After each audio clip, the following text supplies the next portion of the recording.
Good rising, brethren. This is Big Judah, coming to you guys, California. Before I begin, I'm going to give all praise as Most High Yahweh. Acknowledgement to the earthly mother. Who is wisdom? Who is the Holy Spirit? Acknowledge Yahushai. I pray the Most High bless this lesson this evening. Gives more knowledge and understanding of the events of the past and orders and events that are currently happening on the earth. So we get a much better understanding of the things that are soon to come on the earth. Brothers and sisters, we're going to talk about some of this history of the church and how they've always been going after us Israelites under different names. They've just hidden a lot of the things that they've persecuted us about by, pretty much taking different names and applying them to us, and now applying them to all these different groups, as if somehow they were the ones that were going through all these horrible things.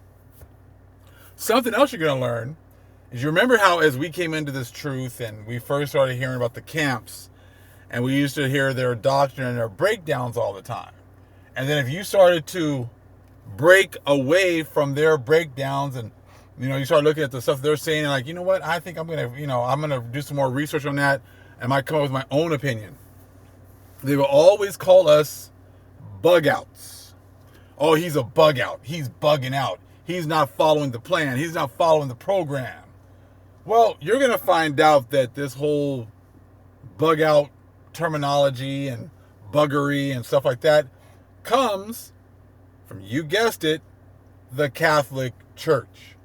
Why would so-called professed Israelites be using terminology that the so-called Catholics have used for hundreds or thousands of years?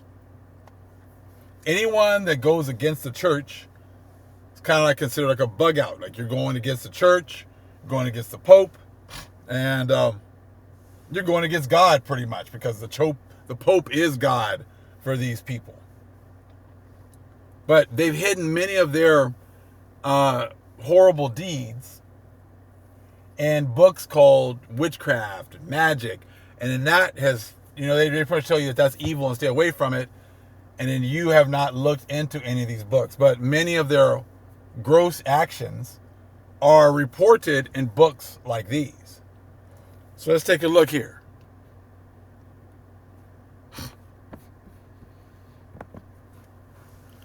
The Encyclopedia of Witchcraft and Demonology, by Russell Hope Robbins. Now, most people look at this title and they'll be like, oh, no, hell no, I ain't reading that. I'm going to go to hell if I read that book. That's what these people would tell me. I'll be a bug out if I read this stuff. Because, for sure, I'm going to get some demons on me if I read these books. All the while, you got demons already on you. You got demons controlling you already. And they're the ones that are giving you this false notion of what, being a pure person is. You can do all the horrible things to the Israelites just so long as you don't have certain kinds of sex or you don't read certain kinds of books. Those are the things that are going to get you going into hell. But if you break all the commandments with the church, that's no problem. Because pretty much anything the church tells you to do is breaking the commandments. When you guys all talk about love, as soon as you say, oh, but we love everybody, but we don't love you black people, you've broken one of the main commandments. Oh, we're all about love and equality and justice. Oh, as long as it's not for these so-called black people, you guys can't get reparations. You guys, that was so long ago. We can't make things right for you. We can't make things ready, right now. It's too late. So just, hey, pull yourself by your bootstraps and work harder. But it's all about, let's see, you're going to be held to that same, criteria when it's your time to try to get mercy. Most High is going to put this right back in your face. Well, how did you treat my people? When my people came to you and they were, they didn't have clothes, they didn't have food, they didn't have money, what did you do? That's what the whole parable of the sheep and the goats is. Most times going to put all this right back in your face. You went to churches on Sunday, was talking about love and equality, but you treated his people like garbage. He's going to put all this right back in front of your face. And that's why you get rejected at the end. Because you really aren't about love, and working together and being peaceable among men. You aren't about that. You aren't about equality. You're not about justice for all. Because you got one group of people who's been left at the bottom this whole time, and you have gone along with the get-along gang. So check this out. Talking about the Sabbath, or the Shabbat, or the seventh day, right? They turned it into a time of witchcraft, saying these people were practicing witchcraft. Well, who were the people? Only people that were actually observing the Shabbat?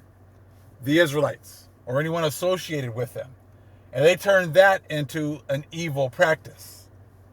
So right here, of all the aspects of witchcraft, the Shabbat has attracted the most attention from both the curious layman as well as a professional demonologist.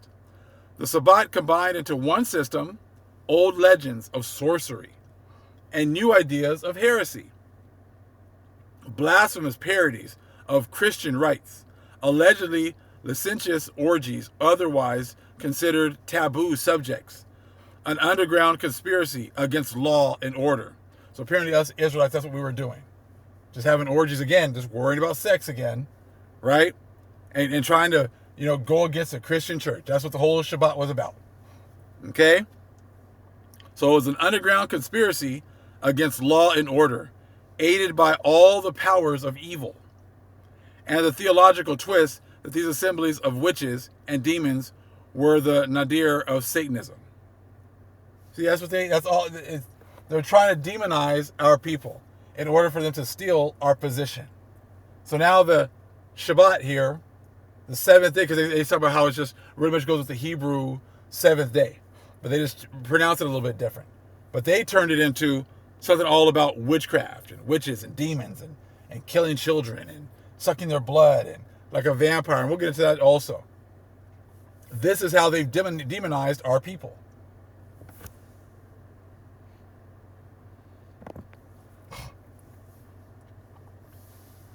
Now, let's see here.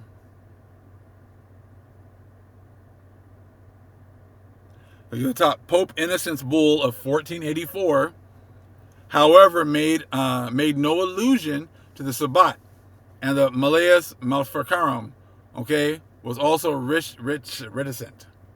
Yet by the 16th century, the Sabbat was an established part of witchcraft. Bernardo de Como, 1510, and Bartolomeo Spina both held advanced ideas of the Sabbat. Complicated and detailed analysis were found in the works of the classic demonologists. For example, in the French writers Baudin, 1580, Remy, 1595, the Lancet right here, 1612, and the Italian Guazzo, 1608. Now watch, who are the ones that are saying are practicing the Shabbat? And what are they doing here? Various derivations have been given for the word. It may be best regarded as simply the Hebrew word for the seventh day. So certain people were following the Shabbat, but they made it sound like these people were just witches. Who were these people that were observing this? Let's see. Hebrew word for the seventh day, transferred by hostile association to witches, Jews, witches, and Mohammedans.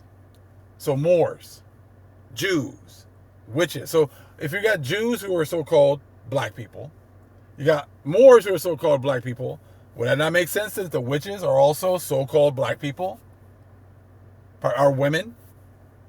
You see what I'm saying? So your churches have been going after the true Israelites. Now, what happened where all of a sudden the church is like now down with Israel? They're now down with Ish. They've been, supporting Ish for a very long time. But in the past, they were working on destroying the real Israelites, right? So you got a group of people who were down with destroying the real Israelites, and now all of a sudden, they're for the Israelites. Makes no sense because you know why? There are two different groups of people. You got the real Jews and you got the adjectives, the Jewish people. Two different groups. So one group, they've worked to destroy. The second group, right, they've worked to uphold. There's nothing different between, well, supposedly these people have been the same people the whole time.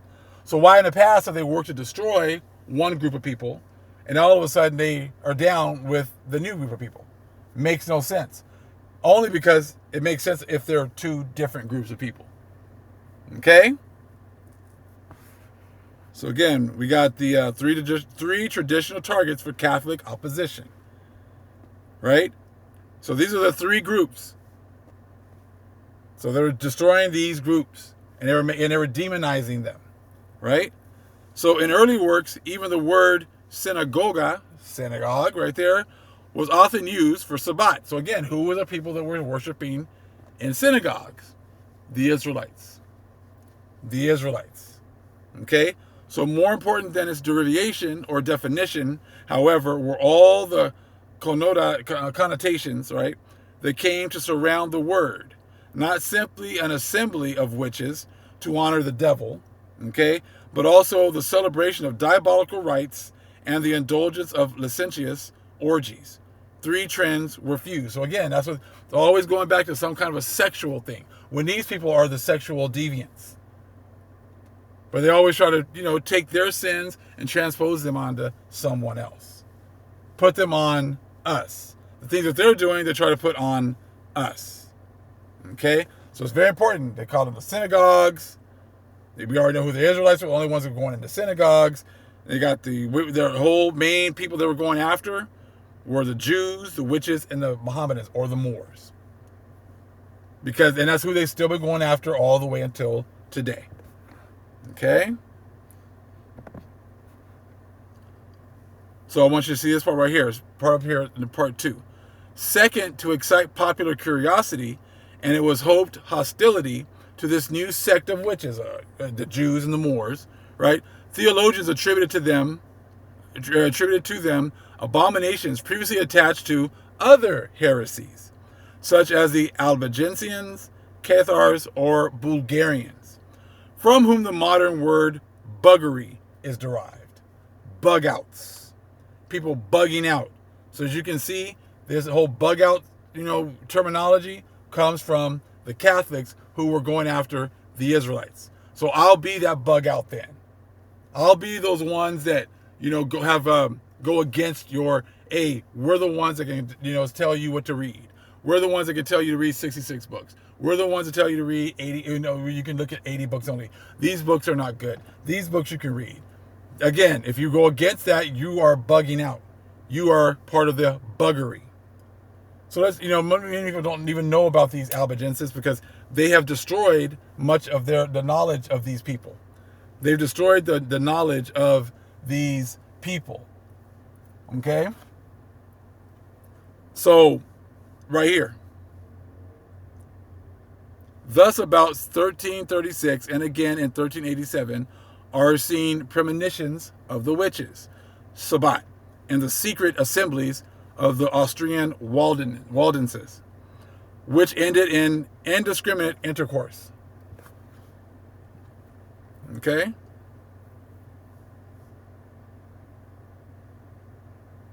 Hold on fast. Thus about 1336 and again in 1387 are seen premonitions of the witches, Shabbat, and the secret assemblies of the Austrian Waldenses, which ended in indiscriminate intercourse or in the similar confessions extracted from the heretical Cathari in the mid-15th century, or from the Italian Fraticelli, the strict Franciscans who could not tolerate the laxity of the regular friars. Okay?